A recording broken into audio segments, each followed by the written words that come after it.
Good morning, Coolest Coast. It is time for Coffee with Kristin and Tina. Good morning, everyone. Welcome to this episode of Coffee with Kristin and Tina. We're your hosts this morning. This is Kristin Odell of KLO. I'm Tina Prigge of Vagabond Creative Studio. We didn't even talk about it, but look at how well we match this morning, Kristin. I know. I am going for comfort during the day today. So tell me why. I have a kind of a low-key work from home day, and I think that I get more work done if I'm in comfy clothes. Nice. So I'm kind of in comfy clothes too. You can't really tell, but it's like a sweatshirt. And I've got sweatpants on down below. But I think too, it's also because of the weather. It's like sunny, but there's still this chill, and I just needed a little snuggle back. Yeah, Doug and I got up this morning and went for a big walk, and I needed to go get my vest out because it was like 53 degrees this morning. It was a little on the cool side. Good morning, Mary. Right. And it's interesting because in the middle of winter, we would love a 53-degree day, but there's something about how we've shifted and now it just chills you to the bone. That is very true. And I feel like we've had these pockets where it's been warmer and then we kind of get stunted back to cooler temps. So, yeah. This weekend was super rainy, tons of rain. I dumped 4 inches out of the rain gauge just after one of the rainfalls. I was like, what? That's amazing. But before all that happened, I was cloud gazing. I love this so much. So Tina, you texted me this, and I guessed what you said or you thought it was. Yes. I'm curious if our friends watching, if they see what we see. Okay, awesome. We're not going to say it out loud right now. Yeah. Friends, if you look at this cloud, what in the sky do you see? Tell us what you imagine. Tina, while we're talking about this, was Teak or Jason with you? Did they get to see this? Yes, actually, Jason pointed it out first. Did he? Yeah, which I thought was kind of cool. He's like, "Oh, look at the in the sky." Yeah. Mary, what do you see? She said, "I see it." What do you see? I love that. That's kind of a game we like to play. If we're driving or doing different things, we'll be like, "Ooh, what does that cloud look like?" And then, people guess to see if anybody has the same answer. So, okay, Mary said she sees a whale. That was my guess. Put it back up just for one more time. It's like a perfect whale. I know, the little curled tail and everything. Yeah, the little curled tail and like the extra little poof off the head looks like, water squirting out. Yeah, I love it. It was too perfect. So you guys just took a big road trip for the Memorial Day weekend. Did you guys, notice anything while you were driving? Any fun cloud formations or other? We did not. Yeah, we went down to Ohio. Doug's family lives in Ohio, and so we drove down to Ohio on Friday and came back on Monday for a quick visit. And we drove through a lot of Friday, especially not thunderstorms, lightning storms. So heavy rain and a ton of lightning, but not really thunder, which I think is interesting. That's kind of how it was here last week, Wednesday. We had a ton of lightning, but not a lot of thunder. But I think it was the most lightning Doug and I have ever seen, big, jaggedy cracks across the sky, or, you would see them boom, come down, and we were like, whoa. And the one thing we noticed, so we were traveling on the interstate, it's raining pretty hard, but every time a lightning strike would like that, everybody would hit their brakes. I wonder if it's a subconscious reaction. Right. Well, you don't know how close something has happened. So was Doug doing the driving? Yeah, he was a rock star. He did all the driving. Was it kind of a white knuckly experience for him, or? I don't know. I mean, it didn't feel scary. I mean, when it's raining hard, obviously visibility isn't that great. But no, we took our time. We just kind of took our time and got through it. It took about an extra hour to get down there this time, just because we had rain in Milwaukee and then Indiana was really bad. So, yeah. Okay. So those viewers who are familiar with Manitowoc, Kristin shared this photo, and it's actually a photo with her family out in Ohio, but I thought that this was at an iconic place in Manitowoc when I first saw it. Does anyone else know what I'm thinking about? That's right. When I sent it to Kristin, she said she could see it too. What do you think? I'm If this totally were good. man, So to give some context, we're standing on a hill. There's a fairly busy road below. Let's see. Something sweet was eaten there. Tina, can you think of anything else? no, I think the something sweet is a big clue. Yeah, so this is his immediate family. So his siblings and their spouses, all of our nieces and nephews, and his mom and dad. It was just so cool to be with everybody and be together. And, just we shared meals and hung out and visited. And Doug's parents have a pool and spent lots of time swimming. And um, even though it was quick, it was really, really fabulous.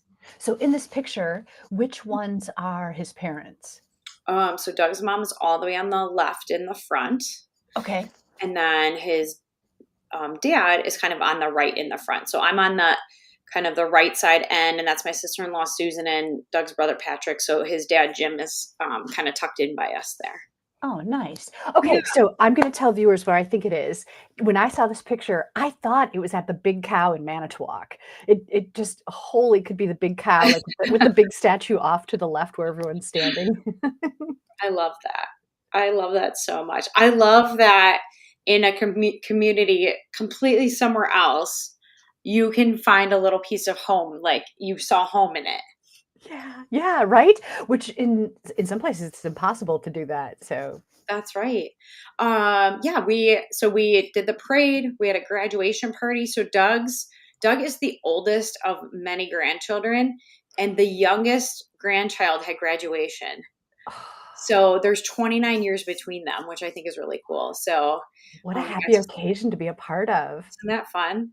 They walked up and they were like, "We have to take a picture together. Like you're the oldest and I'm the youngest." And so we didn't necessarily have context of that when we made the decision to like come back, but it just was really special to be there to celebrate graduation and obviously the holidays. So what did you guys do this weekend?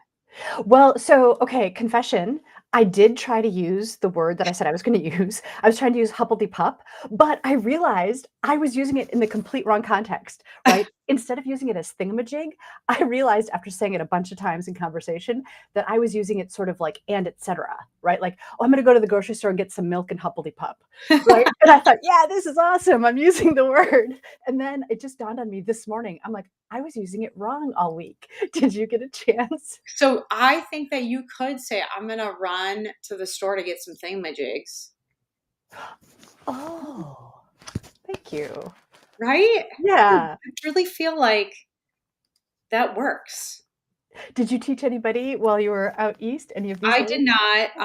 I did not use any of those words, full disclosure. I did not. I need to print them off because as I said last week, they will not stick in my brain. I need to practice. But I do find that our long vowel pronunciations, being from the northern Midwest, I will say maybe occasionally gets made fun of, or there's an emphasis on how we say words compared to how they say words. Ooh, do you have an example? Like about, just the How long, else how else can you say it? I don't know. A butt? A butt? I just say it. Yeah, I don't even know. I think it's like the ow, the longer vowel sounds. Do they say a boat? I don't know. I don't know what they say. I think they maybe just say it, but the vowel doesn't get carried as long, About. Yeah. right? Yeah. And I mean, we also say yeah, and so there's just things that we say that they don't say. So I'm sure they are entertained by us. How about that? Did you find any interesting things that they say that we don't say? Do they have an equivalent to "and so" or "yad" or "hey" or I don't know. Not off the top of my head, but Friday night we got there very late in the like 9:30 their time, Eastern time. And the kids are like, "We are swimming. We must get in the pool." I And we're love like, them. "Fine, go ahead." So we were all sitting around on the patio and they swam for a while and it got to be like 10:30 and we're like, "Well," And so that is an us thing, which it's become they've seen enough, videos like Charlie Yearns and stuff that they get it. But so we had a laugh about that on Friday night. So how would they like sort of indicate that it's the end Transition. time? Yeah.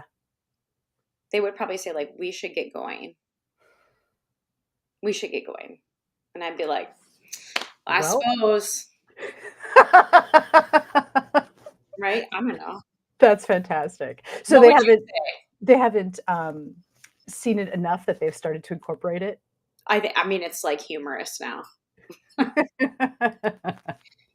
Hey, I do have to thank my mom. So it was my birthday over the weekend, and they helped me celebrate. And she made hula chicken, which I'd never had before. But she like got pineapples, cored them out, and then this is like a chicken, rice, pineapple, pepper kind of mix that she put in, and it was just such a special treat. I loved it. so first of all, happy birthday to you. Happy birthday to you. Happy birthday, dear Tina. Happy birthday to you. Thank you. You turned like 38, right? Thank you. I'm almost 38 times 2, but yes, thank you. But, I did not get any mail from AARP, so Nobody needs to know that.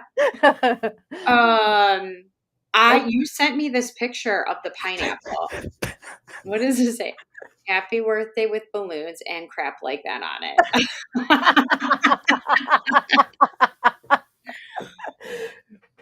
That's what happens when you order a cake and you're not clear about what you would like it to say, right? I wanna know, though, at what point did the communication break down?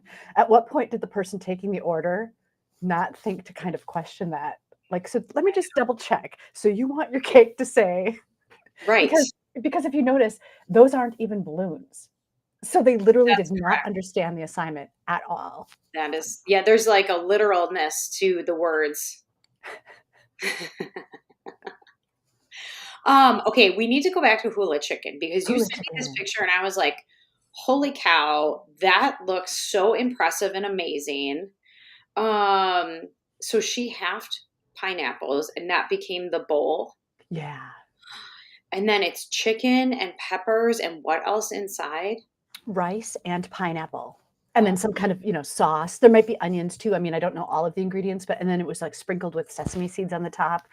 It was delightful, and I this just felt so special because you can tell, like, this is something you can't just whip up, right? You have to no, think about it. It, like, takes a lot of preparation, and so it's beautiful and impressive and it sounds delicious. yeah, and it also felt healthy too, it wasn't like a heavy meal. I do think it's probably very healthy. What did you do with the pineapples after? So, like, I have some of the pineapple chunks, and I brought them home, and, like, I've been putting them in smoothies or eating them on the side. Yum. I love pineapple. I thought maybe you would like eat the chicken out of it and then like scoop ice cream in and use a spoon and like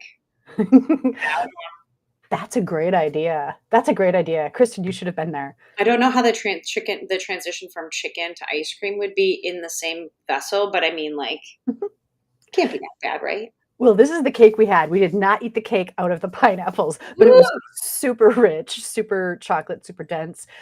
My boys picked it out and they really understood the assignment. They're like, "Mom likes chocolate. There's this cake is only chocolate. Every part of it is chocolate." This looks amazing. Can you share where the cake came from? I I think they got it at Pick and Save. Okay. If you find out for sure, Jason, you were watching, you commented. Tell us where this cake came from because it does look delicious. How many It's layers were on the inside of that? 3 Ooh, yum. And then what was in the middle? cake. So it was like chocolate cake, frosting layer, chocolate cake, frosting layer, Yeah. chocolate cake, frosting layer, frosting, chocolate flowers, chocolate design. Yeah. Oh, I love it. We were That's talking about the phrases and Jason suggested, "Throw the baby down the stairs, the bottle once while you're up yet, hey."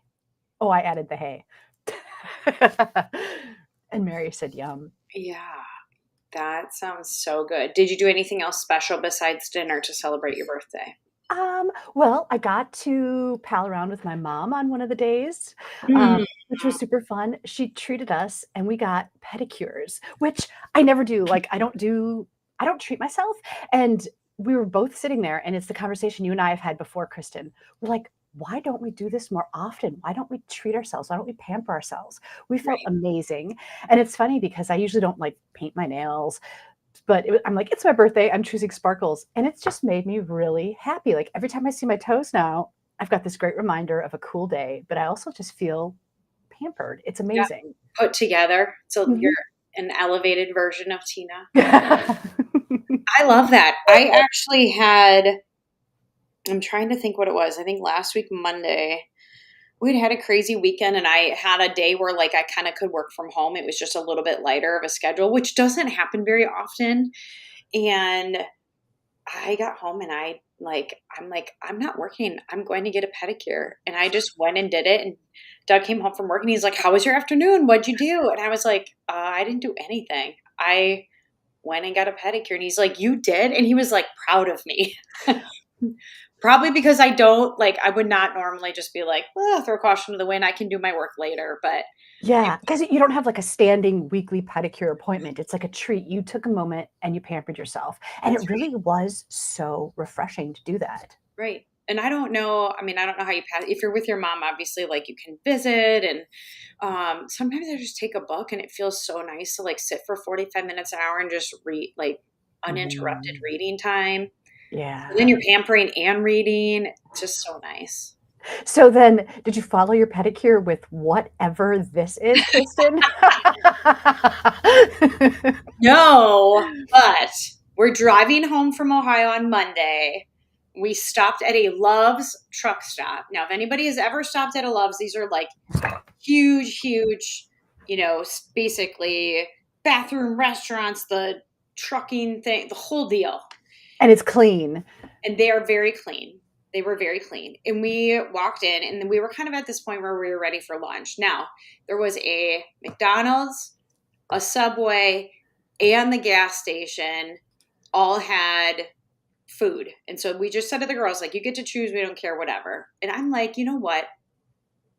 Pick and save. I feel like Jason went a little bit farther north. I think he's in Canada. I just hope we can bring them back. I know. And I was like, Doug was like, I'm going to get Subway and, kind of eat healthy. And I was like, I am getting a Big Mac and French fries and a Diet Coke. So I did it. And I immediately thought of you and the guy that has the Big Mac record. Dude, you know the guy that did Supersize, where he ate only McDonald's for every meal for a month? He Yeah. just died. Seriously? Yeah, he was How old only is 53, I think. He was either 53 or 57. Now I forget, but I feel like it was closer to me than I had known. Holy cow. So I don't make a habit of eating this every day. But I did eat it for lunch on Monday and it was delicious. Was it kind of a treat since you don't eat it very It, often? it was a total treat. I can't even tell you the last time I had a Big Mac. I mean, it could be more than a year. But it was so good. And the other thing that I said to Doug was that I should make a version of Big Mac at home. Like this, you easily could do this at home. Yeah, Why don't I right. like the lettuce and the pickles and like the Thousand Island dressing? Like there's something super sad. I can completely do this at home. 2 all beef patties, special sauce, lettuce, cheese, pickles, onions on a sesame seed bun. You've got this. Yeah. It wouldn't even have to be all of it, but it was good and it hit the spot. So Let's talk about the design too. I like the design of the box. Like do you? visually, that's a cool design, I think. Yeah, the other thing I noticed is on the French fry containers, they have like little yellow stripes inside the box. And I'm kind of like thought about the concept of why would they print on the inside of the box, like waste the printing space, but it is appealing to the eye. Or maybe you think there's more French fries in there because it's yellow. I don't know. That's what I was wondering. Do you And think that's maybe it makes the fries look better too while they're in the package if there's that yellow behind them. maybe, yeah, maybe there's something tonal about it. I don't know. That But little extra detail. You know, yeah. speaking of design, we stopped at the High Lift, the coffee shop in Two Rivers the other day, and they have all sorts of things displayed that were made at Hamilton Wood Type and Printing Museum. And I just thought this one was so cute. Last week we were talking about birds. Now we are just talking about design. I Yeah. love that this is Proud Bird Nerd. I just thought it was adorable. It is very cute. I was actually there yesterday with a client and we sat kind of in the bigger main room for our meeting. And then I snuck back in this cute little square, amazing room after to just get some work done. And I felt like I was in the most like amazing private office ever. If you have not been there, please go check it out. They have Yeah. delicious coffee also, by the way. Yeah, they do. I love it. I love that she's doing it. And she's young. She's like one of the youngest entrepreneurs that we have around here, I think. Yes. That is the same. Is that the same person that did Screaming Conuts? Right. Yes. So the owner of Screaming Conuts is the owner of High Lift. And she is a young lady. I think is she 19? 19 or 20? I mean, I think she was in high school the last time I thought about it. So yeah, that's probably right. Yeah. Yeah. Super cool business. Very, very like I said, good coffee, but it's a cool spot to go hang out. Yeah, it's good coffee. It's a good vibe. And also, as the weather turns nice, there's some outdoor seating. There is a drive-through. Yeah. It's fun. Go check it out. My parents are telling me that their neighbors have planted so much milkweed. So their neighbors are apparently, very skilled at taking care of their yard and like planting flowers and whatnot. Apparently, they've got so much milkweed that they received this designation that they're a monarch way station. Isn't that Oh, cool? I said to my mom, how awesome that this is right in your neighborhood. that is very cool. That's very cool. I actually just noticed our milkweed. So we have milkweed in some of our flower beds. Sometimes it sneaks out onto the grass, but we try to leave it in the flower beds. And it is amazing how many bumblebees and butterflies cruise through. I wonder what the requirement was to get the designation. I wonder if you'd qualify. I doubt that I have enough milkweed. I doubt it. This Viewers, makes me want you to have say, milkweed? my milkweed brings all the butterflies to my yard. That wasn't so good. It's kind of clunky. Do it again. Do it again. My milkweed. Now I can't even do it. Milkshake has a better rhyme than milkweed. Oh, Just pass. Move on. It's move not. on. All right, moving It's on. not working. But I do wonder. I am curious about. Did they have to apply for it? Did somebody hear about it? I'm always curious how these things come about. Oh, right, right. Were they purposeful about it? Like, did they Yeah. realize they had something and they submitted it? I don't know the details, So. but I love to know that they were doing that. Mm-hmm.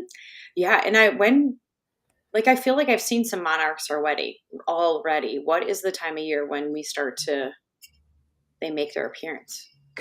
Good question.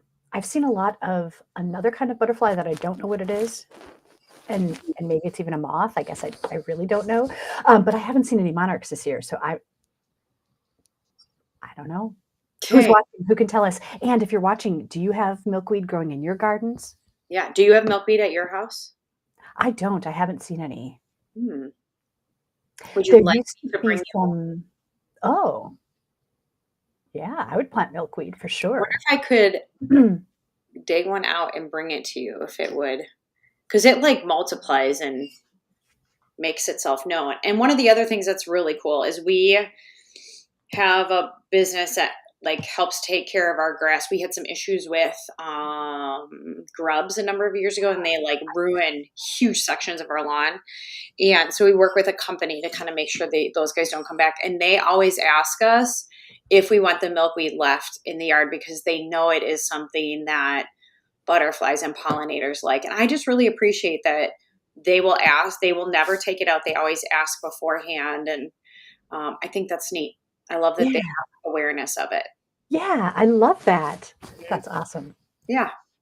Okay. You know what else is awesome? I really just want to say I appreciate all of the kind reach outs, right? So, like, it was my birthday, right? So many people just reached out with a kind little message. And whether it's a birthday or not, anytime somebody just takes a moment to think about you and to share a message, I realize how much it lifts a person up and how good it feels. And so I just wanted to encourage people. Oh, isn't it amazing how many people kind of reach out for birthdays and different things and just how special it can make you feel? Yeah. Nicole said, if you are transporting milkweed, make sure you're not transporting caterpillars with you. Oh, good tip, Nicole. That is a good tip. Do you know, Nicole, is there a time that's better to, dig up and transport? Like, are you supposed to wait until the end of the season? Is it okay to do it now? Yeah, I feel like the milkweed between now and kind of the end of June is most plentiful. Although I don't know, I could be making this up. I clearly need to do some research. So Tina, the one of the thoughts that I had this morning is this is our fourth time doing the show after Memorial Day. Wow. What made this Memorial Day special for you? um, well, so for me, from a very like sort of self-centered perspective, it's my birthday weekend. So I feel like there's this whole extra national holiday, right? That gives me time to be with my family. So my boys really made it special. My family really made it special. I won all the games of cribbage. That really made it. um, but then also just, I did not get to go to a parade, but taking the time to think about being able to appreciate the weekend like I do because of the sacrifice that so many that have gone before have made, right? So it's a really interesting, kind of heavy, kind of deep, also special experience. Right. Awesome. How about you? It was super special, obviously being at the parade in Doug's hometown. They just have a wonderful parade. They basically every entry, anybody can do an entry into that parade, but they have to recognize somebody that served in the military and has passed. And so every vehicle has signs on them, typically with a picture of somebody that served in the military that is local. And I just think it's really, really cool to take that time to acknowledge it. And there was a gentleman sitting in a chair next to us at the parade. He had a Vietnam vet hat on, and I shook his hand and said, "Thanks for your service." And he said, "You know what? I would do it all over again." And he said, "Well, except if I got shot, and he just like cracked a joke about it. And, we kind of had a cute little laugh, but just taking that opportunity to, really give people acknowledgement or respect, or remembrance if they're not with us anymore. And it's a special thing. Yeah, and it did prompt us too. We did have a big discussion about mental health associated with sending young guys off into like a battle experience, right? And what that does when somebody comes home, how do you help them?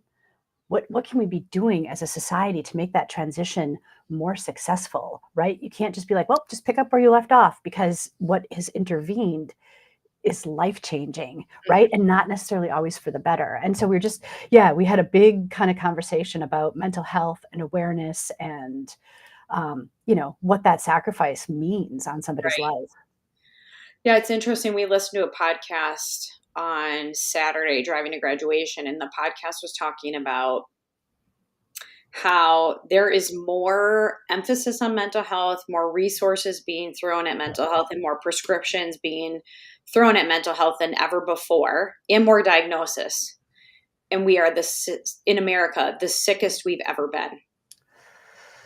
And so they were talking about kind of the reasons for that. And it's an interesting place to sit and think about that. And they talked a little bit about how being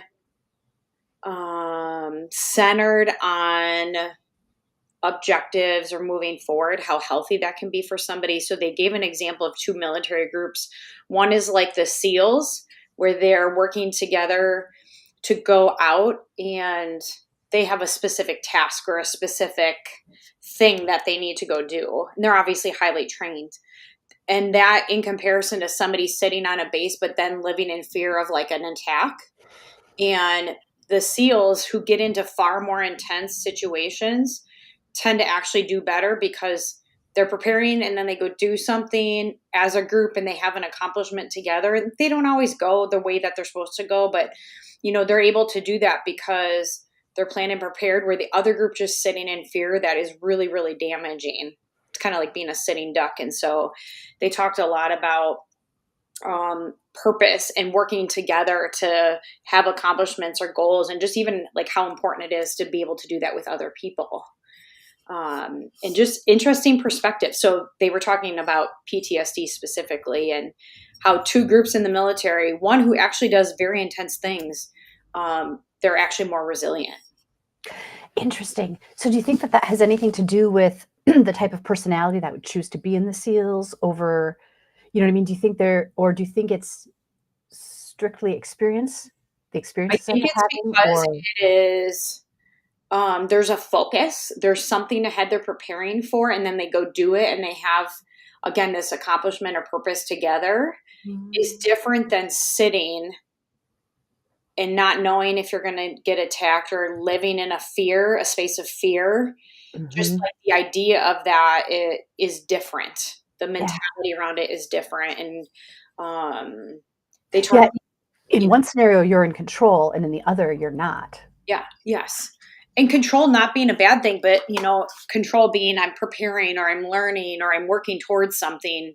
Yeah, versus the context of just I'm sitting here doing my thing. You listen Which to some interesting podcasts. which I think, we can all learn from that. Like, are we learning and moving forward? So it might be small, or it might not have a lot of meaning to anybody else. But if we're always kind of marching forward, even if it's like this little baby steps, what that can do for us, not just for us, but how we serve other people, right? Yeah, I love it. Wow, what a fantastic conversation again. I had no idea we'd cross so many so many lanes of topics. Yes. And Mary had a comment on here. She said she had a picture of her dad with her at the parade. So, Mary, I know you're in a season of a lot of firsts with your dad passing away. So, thank you for sharing that with us. I did run into Mary recently. There was a book signing. Jill and James Iverson wrote a book about their experience sailing the Great Loop, and Mary was there, and she showed me the new tattoo she got honoring her dad, and it's beautiful work, and it was done by the same woman that did my tattoo. So we were kind of Nice. bonding over that. That's very cool. I love that you had a chance to see her in person. Tina and I got to see each other. I should go this way. Tina and I got to see each other at Courthouse Pub a couple weeks ago. And I walked in and I'm like, I so love that I got to like give you a huge hug and see you in person. Yeah, it's amazing. It's amazing to see you in person after seeing you virtually all this time. I love those hugs. I know. And then the coolest thing was like the people we were meeting with knew each other. So there was all this like, oh my gosh, how are you? It's fun. All right. Well, this has been an awesome way to start the morning. Thanks everyone for viewing and hanging out with us and for watching this episode of Coffee with Kristin and Tina. This is Kristin Odell of KLO. I'm Tina Prigge, Vagabond Creative Studio. We'll see you next time, everyone. Have a great day. Bye, guys.